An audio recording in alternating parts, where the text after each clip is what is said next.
Hey guys, Redneck Tractors here, and it's kind of a bittersweet day, not gonna lie. As you guys know, my main rig, the Roper, um, I've had her for about 2.5 years. She's been through several engines, transaxles, but she's in her current state.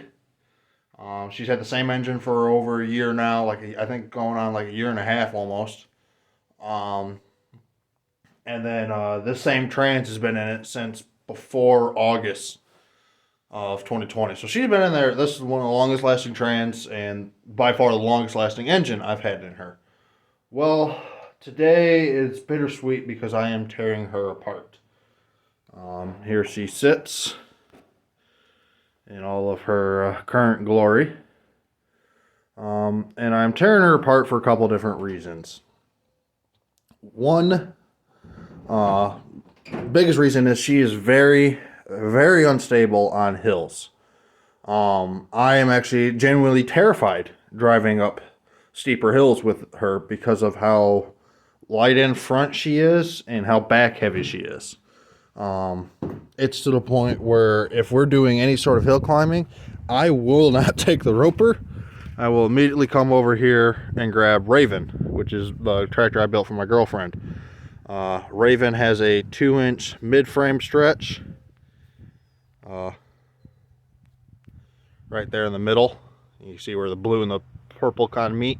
Stretch 2 inches right there. And that's it. Just 2-inch stretch, lock trans. I added the footboard, so I had full length footboards. It's just a 208 Duramax electric start with I think a 6 to a 6 pulley ratio.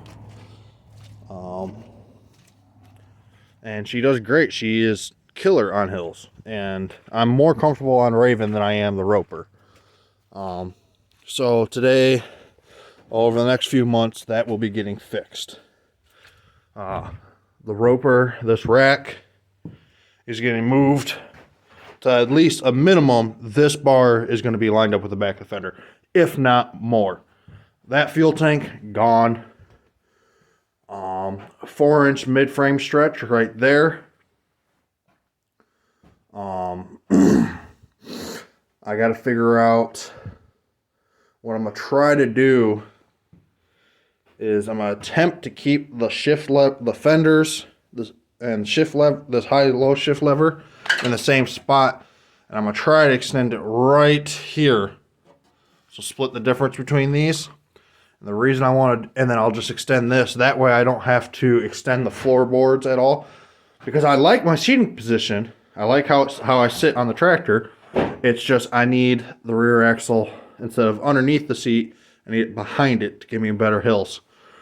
So I'm going to do a 4-inch mid-frame stretch on this.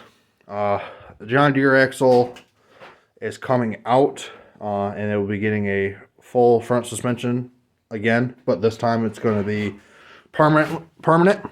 This front engine mount is going to be gone. I'm going to build my own.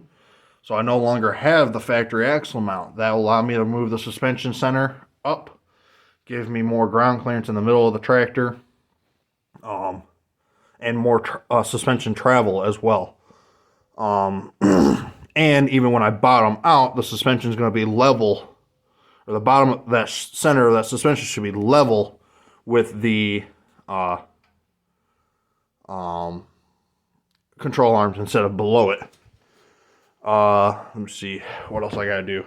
Hood is getting, or dash is getting swapped out. You can see how it's all destroyed. I have one off of an SS15 that should be going on as well. Keeping the steering wheel. I might keep the seat. I might get rid of it. I'm not sure yet. Keeping the engine, obviously, but I think I may build a new exhaust for it because it's pretty beat.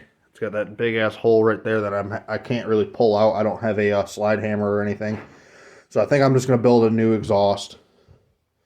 I don't have any complaints about the exhaust. I really like the exhaust, but I think it's because of the damage that occurred when I flipped it at the Mounds ORV park. I think I'm going to build an exhaust, or I might just cut out that tube and weld a new one in, because that is just I think 1.25 or 1.125 electrical conduit 90. So I might just cut it out and re-weld it. It is getting a engine cage as well to protect the engine, because this was $110 at employee cost when at my last job, brand new alternator, and I snapped off one ear when it flipped. Snapped off that ear. I shoved that into the valve cover. The valve cover is actually kind of concaved in.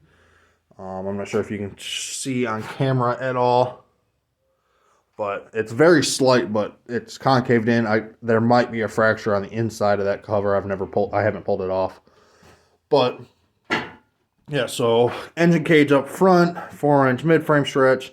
Fuel tank is going to go under the seat, because when I do the stretch, this seat where this bolt is should wind up here or even further. So that will give me a ton of room under the seat for the fuel tank. I actually might even be able to use that tank under the seat when I do it. I'm not sure. I won't know till I actually pull it all apart or do the stretch and everything, and then because I'm going to build the fuel tank to fit the tractor. Possibly even have a custom aluminum one made. I'm not sure yet. But I got to tear this apart, because that John Deere axle is going into, it's over here, gotta walk through my muddy yard, into that Sears Custom. That is getting a probably 3 or 4-inch mid-frame stretch. I'm not 100% certain yet. Obviously it'll get repainted eventually. It's getting the 21 by 7 by 8s up front with the John Deere 240 axle, which means it's probably going to get an axle stretch just so I can clear those big ass tires. Plow's coming off, obviously. That's going to go on one of the other tractors I've got. Parking brake, more than likely I'm going to have to delete it like I did on her tractor, just because with the frame stretch, you got to extend the brake the brake rod. And when you do, depending on how you do it, there's no spot for the parking brake anymore. Let me see what else I gotta do. Yeah, mid-frame stretch, front axle, engine is coming out, and where is it? Right there. 460cc Generac is going in, probably along with either that alternator, which is like 135, 140 amp, or I'm gonna run the Delco Remy one wire. That's only 37 amps. Tractor is gonna get a winch. I'll be running the 3,500 pound, just like that one. But I'm gonna build the custom as light as I can. So no cage, engine cage. I may do one, but I'm not 100% certain. The hood may have to be stretched to fit the engine and everything. I won't know until I actually, because I'm not going to cut the grill. And I might stretch the hood since I have to move the front axle forward to clear put that John Deere axle in and everything. I might have to stretch the sheet metal as well. But yeah, it's kind of a bittersweet day. I'm going to be down to just the Raven, which means the girlfriend can't ride with me. But it'll be worth it. Once I get this one built, I'm hoping to have it done in the next few weeks. Once this is done built, then I can start doing rebuilding the roper. But I gotta tear her apart first so I can build the other one. But yeah, I'll try to take as many videos and everything I can as I tear shit apart. I gotta figure out how to do time-lapse shit.